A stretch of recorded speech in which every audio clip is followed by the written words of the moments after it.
Delhi police की cyber cell ने एक ऐसे शातिर गैंग का पर्दाफाश किया है जो क्रिप्टो करेंसी और ऑनलाइन इन्वेस्टमेंट के नाम पर लोगों से करोड़ों रुपए की ठगी कर रहा था।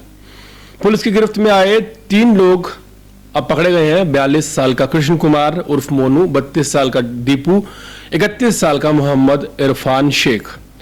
शुरुआत इसकी होती है एक शिकायत से। दिल्ली के महेंद्रू इनक्लेव के रहने वाले एक शख्स उम्र 47 साल जो स्टेशनरी की दुकान चलाते थे, उन्हें एक ऑनलाइन प्लेटफॉर्म से ये लालच दिया जाता है कि मोटा मुनाफा दिया जाएगा, क्रिप्टो करेंसी में पैसा लगाइए और मोटा रिटर्न पाइए। लेकिन होता क्या है, इस लालच में उसने करीब 40 लाख रुपए, 39,50,000 रुपए गंवा दिए। पुलिस की जांच आगे बढ़ी तो करोलबाग में IDFC बैंक का एक खाता सामने आया जो RS मैनेजमेंट सर्विसेज के नाम पर खोला गया था। इस खाते में सिर्फ 17 फरवरी 2025 को ही 10 लाख रुपए आए थे और यहां से खुला एक ऐसा गैंग का पर्दाफाश हुआ जो हैरान कर गया। पता चला कि खाता नो साइबर फ्रॉड के उसमें जुड़ा हुआ है। अब पुलिस के लिए सबसे बड़ा सिरदर्द था खाता धारक कृष्ण कुमार को पकड़ना।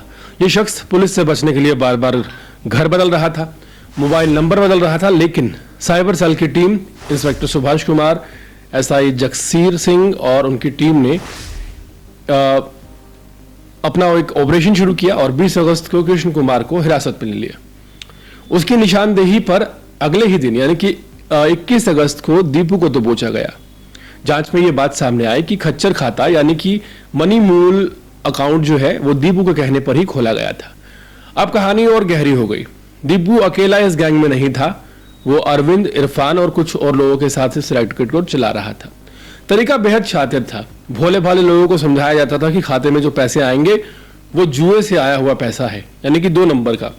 खातों को चलाने वाले लोग सोचते थे कि किसी छोटे मोटे शॉर्टकट का यह हिस्सा है, लेकिन असलियत वो भी नहीं जानते थे कि वो जो खाते हैं वो धोखाधड़ी की असली मशीन बने हुए थे। इरफान नाम के एक बंदे की जिम्मेदारी ये थी कि वो खाता धारकों पर नजर रखे।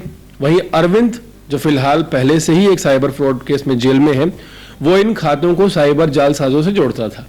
ये जालसाज देश भर से ठगी की गई जो रकम है, इस रकम को खाते में डालते और फिर अचानक गायब कर देते। लगातार ट्रैकिंग के बाद इरफान को भी पुलिस ने पहाड़गंज से पकड़ लिया। पुलिस रिकॉर्ड बताते हैं कि इरफान पहले भी साइबर फ्रॉड के केस में गिरफ्तार हो चुका है। फिलहाल पुलिस का कहना है कि इस गैंग में और भी लोग शामिल हो सकते हैं, उनकी लगातार तलाश जारी है। लेकिन शुरुआती जांच में यह बात साफ हो चुकी है कि इस नेटवर्क की जड़ें बहुत गहरी हैं और कई राज्यों तक फैली हुई हैं। सवाल यह है कि आखिर कब तक लोग ऐसे लालच में फंसते रहेंगे। ऑनलाइन इन्वेस्टमेंट, खासकर क्रिप्टो करेंसी में ऊंचे रिटर्न का झांसा देना इस वक्त ठगों का सबसे आसान हथियार बन चुका है और लोग बिना सोचे समझे अपनी मेहनत की कमाई एक फोन कॉल पर गंवाने के लिए तैयार हो जाते हैं। पुलिस ने साफ तौर पर यह चेतावनी दी है कि किसी भी ऑनलाइन स्कीम, किसी भी इन्वेस्टमेंट ऑफर पर आंख बंद करके कभी भरोसा मत कीजिए। जांच पड़ताल कीजिए, वरना अगला शिकार आप भी हो सकते हैं। हर बार जब आप फोन पे बात करते हैं, आपको कहीं ना कहीं ऐसे जनहित में जारी विज्ञापन नजर आ ही जाते हैं। लेकिन बावजूद इसके हमारे देश में विडंबना देखिए कि एक स्टेशनरी की दुकान चलाने वाला शख्स 40 लाख रुपए फोन पर एक बंदे के कहने पर इन्वेस्ट करने के लिए क्रिप्टो करेंसी में तैयार हो जाता है और बाद में वो ठगा जाता है।